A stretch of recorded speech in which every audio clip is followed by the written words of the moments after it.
মমতা কি করতে পারেন আমি জানি। দুই ক্ষতির আশঙ্কা তুলে বিস্ফোরক হুমায়ুন। মুর্শিদাবাদ জেলার ভরতপুরে তৃণমূল বিধায়ক হুমায়ুন কবিরকে নিয়ে বিতর্ক নতুন নয়।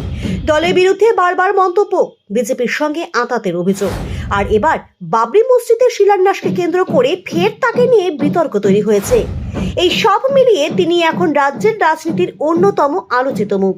দল তাকে সাসপেন্ড করলেও হুমায়ুন নিজের অবস্থানে আরও অনড় রয়েছেন। তৃণমূল কংগ্রেসের থেকে সাসপেন্ড হওয়ার পরও নিজের অবস্থান থেকে 1 ইঞ্চি সরেননি ভরতপুরের বিধায়ক হুমায়ুন কবির।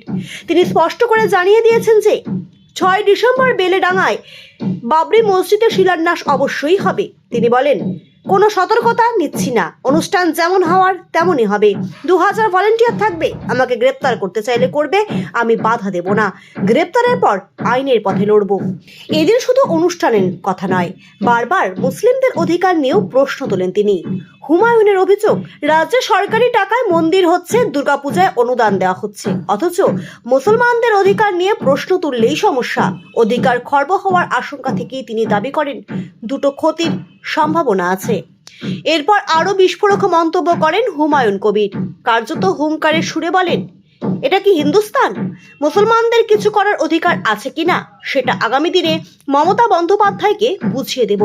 আমাকে গ্রেপ্তার করা ছাড়া উনি কিছুই করতে পারবেন না। তবে এতেই থামেননি তিনি, প্রকাশ্যে খুনের আশঙ্কাও করেছেন হুমায়ুন। তাঁর অভিযোগ, আমাকে কাউকে দিয়ে খুন করিয়ে দিতে পারে, আমি নিশ্চয়ই খুনের আশঙ্কা প্রকাশ করছি। এরা চক্রান্ত করে আমাকে খুন করিয়ে দিতে পারে, খুন হতেও প্রস্তুত আছি, মরতে আমি ভয় পাই না। এদিকে একই দিনে বহরমপুরে সভা করেছিলেন মুখ্যমন্ত্রী মমতা বন্দ্যোপাধ্যায়। সেখান থেকেও নাম না করেই হুমায়ুনকে আক্রমণ করেন তিনি।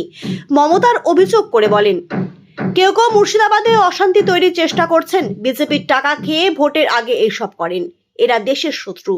তবে পাল্টা সুর হুমায়ুনও পিছিয়ে থাকেননি।